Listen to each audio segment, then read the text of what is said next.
नमस्कार। आकाशवाणी कटक आंचलिक संवाद पढ़ुछंती सरिता साहू।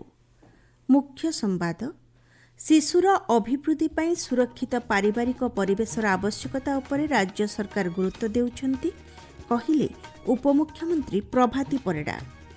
सिक्किम तेस्ता नदी दुर्घटना राज्य सरकार पक्षर उद्धार कार्य सहयोग। कामाख्यानगर पूर्वतन विधायक तथा राज्य बीजेपीर प्रथम विधायक प्रसन्न कुमार पट्टनायक परलोक एवं बंगोपसागर सृष्ट अवपात प्रभाव में राज्यर केतेक स्थान में वर्षा संभावना। प्रत्येक शिशुर अभिवृद्धि पई एक सुरक्षित एवं पोषणकारी पारिवारिक परिवेशर आवश्यकता रही बोली उपमुख्यमंत्री प्रभाती परिडा कहते। पुरीठारे आज 2 दिनिया जातीय पोष्य संतान ग्रहण सम्मेलन को उद्घाटन कर श्रीमती परिडा कहते प्रत्येक शिशु मध्य प्रतिभा रही और एहार उन्मेष समाज को समृद्ध और श्रृंखलित करिपारिबो। चिंता चेतना शिक्षा और प्रतिबद्धता को पुनः निर्माण करने आज यह सम्मेलन गुरुत्वपूर्ण बोली उपमुख्यमंत्री कहते। गत किछि वर्ष मध्य ओडिशा पोष्य संतान ग्रहण व्यवस्था को सुगम करिबारे उल्लेखनीय अग्रगति करिछि। सूचनायोग्य एही सम्मेलन केन्द्र पोष्य संतान संबल संस्था यूनिसेफ एवं राज्य कर्तृपक्षों नेतृत्व में अनुष्ठित होइछि। एही अवसर में सफल पोष्य संतान ग्रहणकारी कहानी को नहीं stories of hope and healing नाम एक कॉफी टेबल बुक्र उन्मोचन करा जायछि। सिक्किमर तीस्ता नदी में पर्यटक दुर्घटनाग्रस्त होई खसी पड़ू केतक ओडिया यात्री निखोज थिबा जणा पड़िछि। दुर्घटना को नहीं मुख्यमंत्री मोहन चरण माझी गभीर दुख प्रकाश करिसेंति। दुर्घटनार शिकार होइथिबा ओडिया यात्री मानकर उद्धार चिकित्सा एवं सुरक्षित प्रत्यावर्तन पई राज्य परिवहन विभागर अतिरिक्त कमिशनर और युग्म कमिशनर समेत एक स्वतंत्र दल सिक्किम गस्त करिसेंति। घटना को नहीं सिक्किम सरकार सह राज्य सरकार जोगाजोग रहिसेंति। सूचनायोग्य गतकाली रातिरे 11 जन पर्यटकों सहित एक गाड़ी ग्यांगटक अभिमुखे जिबा समय सिक्किमर चुंगथांग मुन्सीथांग ठारे दुर्घटनाग्रस्त होइथिला। जातीय परीक्षण संस्था एनटीए द्वारा परिचालित नीट पीजी परीक्षा को गोटे सिटिंग रे करिबा पई सुप्रीम कोर्ट निर्देश दैछंती। एक मामलार शुणाणी करी 2टी सिटिंग रे हेउथिबा परीक्षा को सुप्रीम कोर्ट त्रुटिपूर्ण दर्शाइबा सह एनबीटी आवेदन को प्रत्याख्यान करिसेंती। छात्र छात्री माननकु समान परिवेशर सुजोग मिलिबा उचित बोली सर्वोच्च न्यायालय मत पोषण करिसेंती। सूचनायोग्य पूर्व निर्धारित जून मास 15 तारिख रे नीट पीजी परीक्षा अनुष्ठित हेबो बोली जणा पड़िछि। मुख्यमंत्री मोहन चरण माझी भुवनेश्वर लोकसेवा भवन में कटक भुवनेश्वर में वर्षा दिने उपजुथिबा कृत्रिम जलबंदी समस्यार समाधान नहीं नियाଯାଇଥିବା पदक्षेप संपर्क में समीक्षा करिसेंति। बैठक में मुख्यमंत्री ड्रेन गुड़िकर सफेई कार्य आसंता 20 तारिख सुद्धा संपूर्ण करने को अधिकारी मानकु निर्देश दैछंति।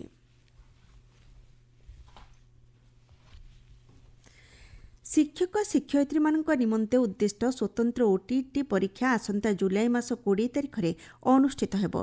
प्रथम सिटिंग सकाळ 9टारू 11:30 पर्यंत एवं द्वितीय सिटिंग अपराह्न 2टारू 4:30 जे अनुष्ठित हेबो। परीक्षार्थी माने ओडिशा माध्यमिक शिक्षा परिषद वेबसाइट रु एडमिट कार्ड डाउनलोड करि परिबे। आपण माने आंचलिक संवाद सुनछंती आकाशवाणी कटक केन्द्ररो। कामाख्यानगर पूर्वतन विधायक तथा राज्य बीजेपीर प्रथम विधायक प्रसन्न कुमार पट्टनायक 74 वर्ष बयस भुवनेश्वर एक घरोई हस्पिटाल रे परलोक घटी। से कामाख्यानगर निर्वाचन मंडल 1977 1980 मसीह जनता पार्टी, 1985 1990 बीजेपी और 1990 1995 मसीहा पर्यंत जनता दल 3 थर विधायक भाव निर्वाचित होते। मुख्यमंत्री मोहन चरण माझी वरिष्ठ राजनेता प्रसन्न पट्टनायक परलोक गभीर दुख प्रकाश करिसेंति। शिक्षा सामाजिक सेवा एवं राजनैतिक क्षेत्र में श्री पट्टनायक अवदान सर्वदा स्मरणीय होई रहिबो बोली मुख्यमंत्री कहते। केन्द्र शिक्षा मंत्री धर्मेन्द्र प्रधान प्रसन्न पट्टनायक वियोग में दुख प्रकाश करि कहते कामाख्यानगर विकास में श्री पट्टनायक योगदान अविस्मरणीय। उन्नयन कमिशनर तथा जलसंपद विभागर अतिरिक्त मुख्य शासन सचिव अनु गर्गଙ୍କ अध्यक्षतार चलित वर्ष ପାଇଁ ବନ୍ୟା प्रस्तुति बैठक अनुष्ठित ହୋଇଯାଇଛି। बैठकରେ ବନ୍ୟା ପରିଚାଳନା ପାଇଁ ବନ୍ୟା ନିୟନ୍ତ୍ରଣ କକ୍ଷଗୁଡ଼ିକ କାର୍ଯ୍ୟକ୍ଷମ କରିବା ତଥା ନଦୀବନ୍ଧଗୁଡ଼ିକର ଯାଞ୍ଚ ଉପରେ ଗୁରୁତ୍ୱ ପ୍ରଦାନ କରାଯାଇଥିଲା। ଏଥିସହିତ ସମସ୍ତ ଡିଭିଜନ, ସର୍କଲ ଏବଂ ମୁଖ୍ୟ ଯନ୍ତ୍ରୀଙ୍କ କାର୍ଯ୍ୟାଳୟରେ ବନ୍ୟା ନିୟନ୍ତ୍ରଣ କକ୍ଷଗୁଡ଼ିକ ଜୁନ୍ 1ରୁ ଅକ୍ଟୋବର ମାସ ଶେଷ ପର୍ଯ୍ୟନ୍ତ 24 ଘଣ୍ଟିଆ ଖୋଲାଯିବାକୁ ସଚିବ ନିର୍ଦ୍ଦେଶ ଦେଇଛନ୍ତି। ଆସନ୍ତା ମାସ 15 ତାରିଖ ସୁଦ୍ଧା ନଦୀ ଜଳ ନିଷ୍କାସନ ପ୍ରଣାଳୀରେ ଥିବା ସମସ୍ତ ଅବରୋଧ ହଟାଇବା ପାଇଁ ମଧ୍ୟ ବୈଠକରେ ନିଷ୍ପତ୍ତି ହୋଇଛି। ସମ୍ଭାବ୍ୟ ବନ୍ୟା ପରିସ୍ଥିତିର ମୁକାବିଲା ପାଇଁ ପ୍ରସ୍ତୁତି ଓ ସତର୍କତାର ସହ କାର୍ଯ୍ୟ କରିବାକୁ ଶ୍ରୀମତୀ ଗର୍ଗ ବିଭାଗୀୟ ଅଧିକାରୀମାନଙ୍କୁ ପରାମର୍ଶ ଦେଇଛନ୍ତି। ଓଡ଼ିଶା ବିଧାନସଭାର ଷ୍ଟାଣ୍ଡିଂ କମିଟିର 8 ଜଣିଆ ପ୍ରତିନିଧି ଦଳ ଆଜି ସକାଳେ କନ୍ଧମାଳ ଜିଲ୍ଲା ଗସ୍ତ କରିଛନ୍ତି। କମିଟିର ଅଧ୍ୟକ୍ଷ ବିଭୂତିଭୂଷଣ ପ୍ରଧାନଙ୍କ ସମେତ ଅନ୍ୟ ସଦସ୍ୟମାନେ ଦାରିଙ୍ଗବାଡ଼ିର କଫି ବଗିଚା ପରିଦର୍ଶନ କରିବା ସହିତ ବିଭିନ୍ନ ପ୍ରକଳ୍ପ ସମ୍ପର୍କରେ ପଚାରି ବୁଝିଥିଲେ। ପରେ ଦାରିଙ୍ଗବାଡ଼ି ଗୋଷ୍ଠୀ ସ୍ୱାସ୍ଥ୍ୟକେନ୍ଦ୍ର ପରିଦର୍ଶନ କରିଥିଲେ। ରାଜ୍ୟ ବାଣିଜ୍ୟ ଓ ପରିବହନ ମନ୍ତ୍ରୀ ବିଭୂତିଭୂଷଣ ଜେନା ଗଞ୍ଜାମ ଜିଲ୍ଲା ଗସ୍ତ କରି ପ୍ରାକୃତିକ ବିପର୍ଯ୍ୟୟ ସମ୍ପର୍କିତ ବୈଠକରେ ସମୀକ୍ଷା କରିଛନ୍ତି। ଛତ୍ରପୁରସ୍ଥିତ ଜିଲ୍ଲା ଗ୍ରାମ୍ୟ ଉନ୍ନୟନ ସମ୍ମିଳନୀ କକ୍ଷଠାରେ ଆୟୋଜିତ ସମୀକ୍ଷା ବୈଠକରେ ଯୋଗଦେଇ ମନ୍ତ୍ରୀ କହିଛନ୍ତି, ଲୋକଙ୍କ ନିକଟରେ ସରକାରୀ ଯୋଜନାଗୁଡ଼ିକ ପହଞ୍ଚି ପାରିଲେ ଜନସାଧାରଣ ଉପକୃତ ହେବା ସହ ସରକାରଙ୍କ ଉପରେ ଜନସାଧାରଣଙ୍କର ବିଶ୍ୱାସ ଅତୁଟ ରହିବ। ଦକ୍ଷିଣ ପଶ୍ଚିମ ମୌସୁମୀ ସମୟରେ ସମ୍ଭାବ୍ୟ ପ୍ରାକୃତିକ ବିପର୍ଯ୍ୟୟର ମୁକାବିଲା ସମ୍ପର୍କରେ ବୈଠକରେ ଆଲୋଚନା କରାଯିବା ସହ ଜଳ ନିଷ୍କାସନ ସମ୍ପର୍କିତ କାର୍ଯ୍ୟଖସଡ଼ା ପ୍ରସ୍ତୁତ କରିବାକୁ ମନ୍ତ୍ରୀ ନିର୍ଦ୍ଦେଶ ଦେଇଥିଲେ। ବୈଠକରେ ଜିଲ୍ଲାପାଳଙ୍କ ସମେତ ସମସ୍ତ ବିଭାଗୀୟ ଅଧିକାରୀ ଉପସ୍ଥିତ ଥିଲେ। ନୟାଗଡ଼ ଜିଲ୍ଲା ଓଡ଼ଗାଁ ବ୍ଲକର ନନ୍ଦିଘର ଓ ଶିଖରପୁର ପଞ୍ଚାୟତର 8ଟି ସ୍ଥାନର ମାଟି ଓ ପାଣି ପରୀକ୍ଷା କରାଯିବା ସହ ସ୍ୱାସ୍ଥ୍ୟ ସଚେତନତା କର୍ମଶାଳା ଅନୁଷ୍ଠିତ ହୋଇଯାଇଛି। ଶିଖରପୁର ମିଶନ ଶକ୍ତି ହଲ୍ଠାରେ ସ୍ୱେଚ୍ଛାସେବୀ ସଂଗଠନ ପକ୍ଷରୁ ଆୟୋଜିତ କର୍ମଶାଳାରେ ଡକ୍ଟର ଅପର୍ଣ୍ଣା ଶ୍ରୀକାନ୍ତମ ଏବଂ ଡକ୍ଟର କେ.ବି. ସ୍ମୃତି ପଲ୍ଲବୀ ଯୋଗଦେଇ କୁଷ୍ଠ ରୋଗର ଗବେଷଣାର ନୂତନ ଦିଗ ସମ୍ପର୍କରେ ଆଲୋଚନା କରିବା ସହିତ ଲୋକଙ୍କୁ ସଚେତନ କରିଥିଲେ। କାର୍ଯ୍ୟକ୍ରମରେ ଗୋଷ୍ଠୀ ସ୍ୱାସ୍ଥ୍ୟକେନ୍ଦ୍ରର ଡାକ୍ତରଙ୍କ ସମେତ ଆଶା କର୍ମୀ ଓ ଅଙ୍ଗନୱାଡି କର୍ମୀ ଯୋଗ ଦେଇଥିଲେ। ନୟାଗଡ଼ ଜିଲ୍ଲାରେ ଭିନ୍ନକ୍ଷମ ଶିଶୁମାନଙ୍କ ପାଇଁ ଶିକ୍ଷା, ପ୍ରଶିକ୍ଷଣ ଏବଂ ପୁନର୍ବାସ କ୍ଷେତ୍ରରେ କାର୍ଯ୍ୟରତ ସ୍ୱେଚ୍ଛାସେବୀ ଅନୁଷ୍ଠାନ ପକ୍ଷରୁ ସ୍ୱତନ୍ତ୍ର ଶିକ୍ଷକ ନିରନ୍ତର ପୁନର୍ବାସ ଶିକ୍ଷା କାର୍ଯ୍ୟକ୍ରମ ଆରମ୍ଭ ହୋଇଛି। ଜିଲ୍ଲା ସାମାଜିକ ସୁରକ୍ଷା ଅଧିକାରୀ ଏଥିରେ ଯୋଗଦେଇ କାର୍ଯ୍ୟକ୍ରମକୁ ଉଦ୍ଘାଟନ କରିଥିଲେ। ରାଜ୍ୟର ବିଭିନ୍ନ ଜିଲ୍ଲାରୁ 50 ଜଣ ଶିକ୍ଷକ ଏଥିରେ ଯୋଗ ଦେଇଥିଲେ। ଭଦ୍ରକ ଜିଲ୍ଲା ବନ୍ଦ ଅନ୍ତର୍ଗତ ବଡ଼ ବର୍ଚିକଇଁଆ ଗ୍ରାମ ପାଠାଗାରକୁ ଜିଲ୍ଲାପାଳ ଦିଲ୍ଲୀପ ରାଉତରାୟ ଉଦ୍ଘାଟନ କରିଛନ୍ତି। ପଠନର ଉପଯୋଗିତା ଏବଂ ଜୀବନରେ ପ୍ରତ୍ୟେକ ସୋପାନରେ ପୁସ୍ତକ ବାସ୍ତବ ବନ୍ଧୁ ବୋଲି ଜିଲ୍ଲାପାଳ କହିଛନ୍ତି। ସମ୍ବଲପୁରର ପ୍ରସିଦ୍ଧ ଶୀତଳଷଷ୍ଠୀ ଯାତ୍ରା ଅବସରରେ ଝାଡ଼ୁଆପଡ଼ା, ମୁଦିପଡ଼ା ସହିତ ବଡ଼ବଜାର, ଠାକୁରପଡ଼ା ଏବଂ ଅନ୍ୟାନ୍ୟ ଯାତ୍ରା କମିଟିର ପତରପେଣ୍ଡି ବା ନିର୍ବନ୍ଧ ସମ୍ପନ୍ନ ହୋଇଛି।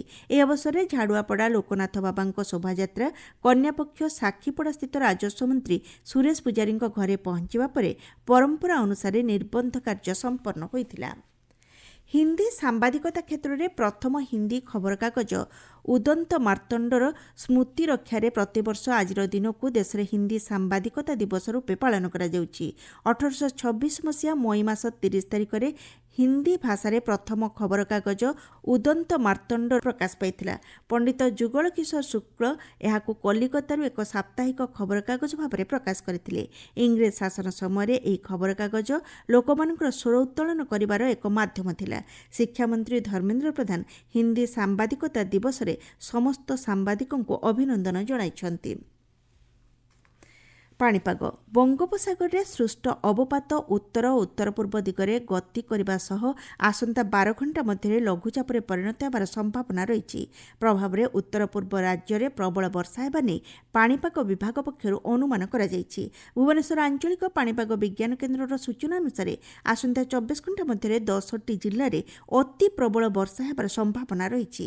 ସେଭଳି ବିଜୁଳି ଘଡ଼ଘଡ଼ି ସହ ବର୍ଷା ହେବା ନେଇ ସମସ୍ତ ଜିଲ୍ଲାକୁ ସତର୍କ ସୂଚନା ଜାରି କରାଯାଇଛି। ମୁଖ୍ୟ ସମ୍ବାଦ ପୁଣିଥରେ।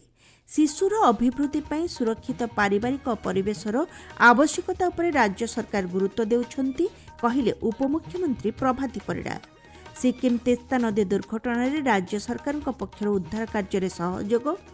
କାମାକ୍ଷାନଗର ପୂର୍ବତନ ବିଧାୟକ ତଥା ରାଜ୍ୟ ବିଜେପିର ପ୍ରଥମ ବିଧାୟକ ପ୍ରସନ୍ନ କୁମାର ପଟ୍ଟନାୟକଙ୍କ ପରଲୋକ। ଏବଂ ବଙ୍ଗୋପସାଗରରେ ସୃଷ୍ଟ ଅବପାତ ପ୍ରଭାବରେ ରାଜ୍ୟର କେତେକ ସ୍ଥାନରେ ବର୍ଷା ସମ୍ଭାବନା। ଆଞ୍ଚଳିକ ସମ୍ବାଦ ବର୍ତ୍ତମାନ ପାଇଁ ଏତିକି। ପରବର୍ତ୍ତୀ ସମ୍ବାଦ ଆପଣମାନେ ଶୁଣିପାରିବେ ସନ୍ଧ୍ୟା 6:45 ମିନିଟ୍ରେ।